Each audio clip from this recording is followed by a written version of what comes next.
The police knocked on my door at 6:17 in the morning. I opened it half asleep, expecting a neighbor or maybe a delivery driver. Instead, two officers stood outside. "Are you Daniel Carter?" one of them asked. "Yes." The officer looked at his partner, then back at me.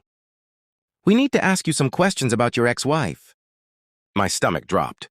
I hadn't spoken to Emily in almost a year. Our divorce had been finalized 12 months earlier after I discovered she had been cheating on me with a man from her office. She had begged me to forgive her, but I had already made my decision. I walked away. No revenge, no arguments, no late-night calls. I simply disappeared from her life. Or at least I thought I had. "What happened to Emily?" I asked. The officer's expression became serious. "She reported something yesterday." "What?" "She claims you threatened her." I actually laughed, not because it was funny, because I couldn't believe what I was hearing. "I haven't seen her in 11 months. The officer pulled out a photograph. It showed Emily standing outside a restaurant. Beside her was the man she had cheated with. But that wasn't what shocked me. Behind them, reflected in the restaurant window, was a man wearing a dark jacket. The officer pointed at him. "Is that you?" I stared at the picture. It looked like me. Same height, same build, same haircut, but it wasn't me. "I don't know who that is." The officers entered the house and started asking questions. Then they showed me another photograph. This one was taken outside Emily's apartment 3 nights earlier. The same man was standing near her car. Emily had told police that he had followed her for weeks and that she believed I had hired him to scare her. I immediately understood what was happening. Someone wanted the police to believe I was behind it. But why?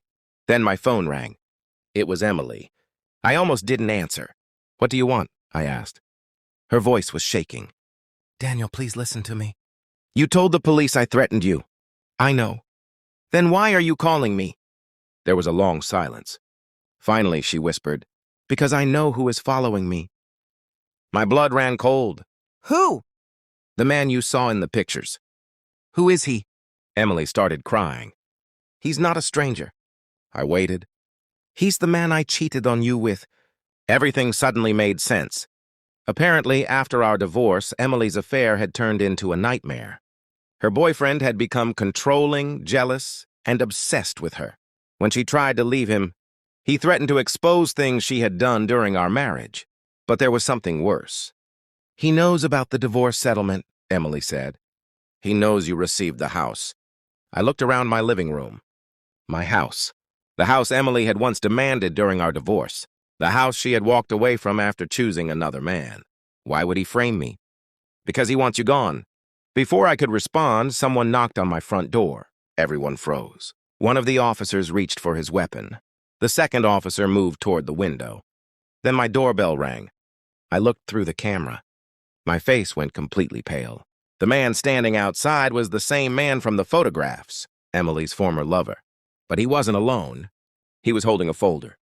The officer opened the door. The man smiled and said, "I think Daniel should see what's inside." He threw the folder onto the table.